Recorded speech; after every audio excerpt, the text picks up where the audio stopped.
Hey everybody, welcome back to the Year I Made It podcast. My name is Madison. Thank you guys for joining me today.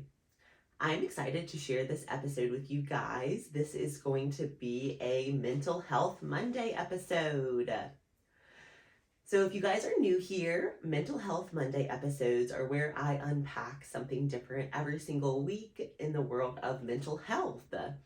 So during these times, I share a little bit about my experience and my struggles with mental health, addiction, different things that I am working on in my current life, what I've been doing for therapy, really all of the above. So this episode, I am excited to share with you guys a little addiction update. So if you guys have been tuning in, I did have an episode a few Mondays back where I was sharing my struggle with being addicted to drinking, how I quit drinking, what that's been like. And so I wanted to actually recap back to that episode, kind of give you guys a current state, where I'm at now, where I've been. And then I also want to share with you guys something exciting that I did this week, which was I went to my first AA meeting. And so if you guys did watch the addiction episode, I mentioned a lot of resources in there. And one resource that I mentioned that everybody told me, like, do it, it was AA. And I was very candidly like, nope, no thank you, I'm not going to AA, certainly not by my fucking self. Thanks for the maybe like idea, but not gonna happen. So I did it. So I'm gonna share with you guys a little bit about what that was like and just a little bit about where I'm at and where I've been. So thank you guys for tuning in, and here is this week's Mental Health Monday. So this episode, I really wanted to unpack and share with you guys because one thing that I have realized in the world of struggling with addiction, in the world of struggling with mental health, is it's not normalized. There are not people necessarily talking about it, making it feel like it's something that's okay to have, to do, something that it's okay to struggle with, something that it's okay to need help with. So that's really why I wanted to kind of share this with you guys, because I have kind of realized, thanks to the help of my therapist, that the word to describe my personal experience in this recovery journey is definitely lonely. And so by that I mean, whenever I stopped drinking, I was a big social drinker. So let me clarify. To kind of give you guys a recap, I have been really every kind of drinker ever. I started drinking when I was pretty young, had a really, probably way too long party phase, then became a pretty heavy social drinker, and then my dad passed away and I accidentally drank every day for like 2 years after he died before I realized like, maybe I have a problem. So I discovered that last September, so September 21st, 2022 is when I stopped drinking. So I have not been drinking for almost 5 months. And while that seems like a long time, let me tell you guys, it seems like it has been so much longer than 5 months because I've been triggered so many fucking times to drink in the past 5 months. So I'm going to tell you guys a little bit about that. So I did share on the addiction episode how I was super triggered to drink around the holidays. So that is something that's really always been a trigger for me. I've always loved to drink around the holidays. My birthday's around the holidays. Just, it's a great time, right? And I also love champagne.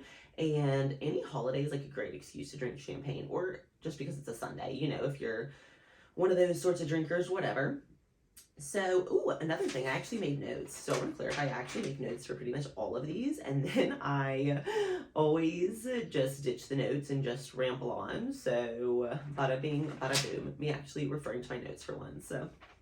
So I really, during these times of holiday cravings, I really struggled with kind of like, how do I combat some of these cravings? So I tried a couple different things. I did get on alcohol craving pills at one point.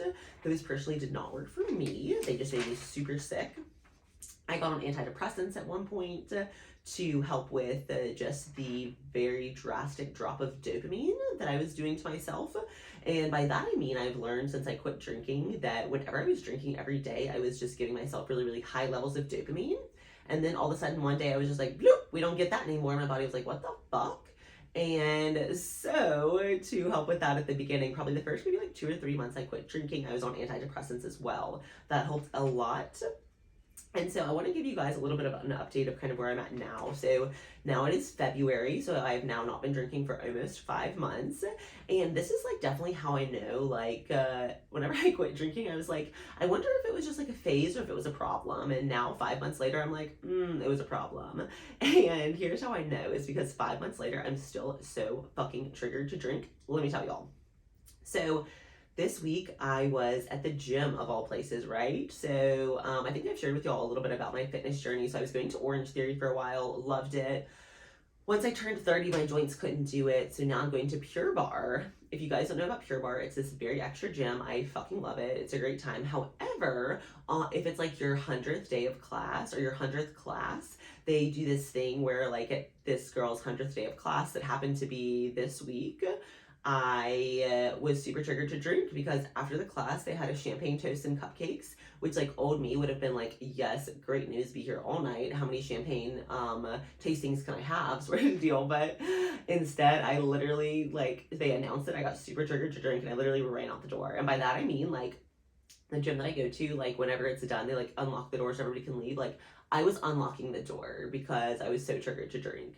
So for that reason, I ended up canceling a work dinner I was supposed to go to the next night because the work dinner I was supposed to go to, one, had a lot of people, and two, had a lot of alcohol. There was like a cocktail hour. Obviously, I knew everybody was going to be drinking, and obviously, I knew I was going to be wanting to be drinking.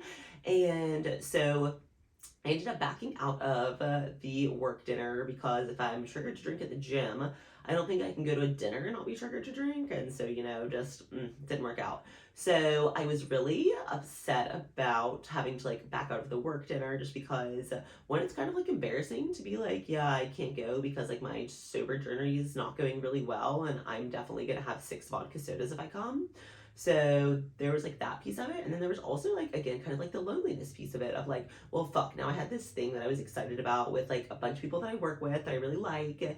And now I'm not getting to go. I was going to bring my boyfriend. Like it was going to be this like super fun night. And then instead I didn't go, which ultimately was the right decision for me. However, it's still very like a lonely journey because obviously nobody else in the company is like calling to be like, hey, trying to quit drinking, so I'm not coming. Like everybody else is just going. So, this is the night I actually ended up going to AA. And so I had oddly just looked into an AA meeting that I had wanted to go to that was on a Wednesday night at 6. And this dinner that I happened to cancel was on a Wednesday night. And so I was like, fuck it, I'm going to go to AA.